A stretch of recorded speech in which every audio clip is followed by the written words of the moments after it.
আমার অর্থে কোনো প্রার্থী নাই।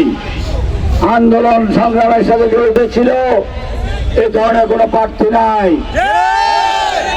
আন্দোলন সংগ্রামে আমরা যখন রক্ত দিয়েছি, আমাদের প্রার্থী যখন 1000 কিলোমিটার দূরে নিয়ে পড়েছিলেন, আজকে তারা বিভিন্ন ভাবে পায়ের সাথে পা লাগিয়ে ঝগড়া বাঁধিয়ে রামগঞ্জের নির্বাচন পরিবেশ নষ্ট করার একটা ষড়যন্ত্র করছে। বিভিন্ন জায়গায় আমাদের ব্যানার ছিঁড়া হচ্ছে, বিভিন্ন জায়গায় আমাদের ব্যানার ছিঁড়া হচ্ছে, উপরন্তু আমাদেরকে দোষারোপ করছে, আমাদের বিরুদ্ধে বিভিন্ন জায়গায় অভিযোগ করছে। আপনারা সতর্ক থাকবেন।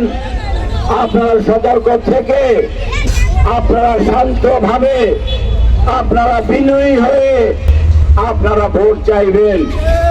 কারোর সাথে কোনো ঝামেলায় আমরা জড়াতে চাই না, কিন্তু কেউ যদি আমাদের সাথে অশান্তি সৃষ্টি করতে চায়, তার দাঁত ভাঙ্গার জবাব আমরা দিতে চাই।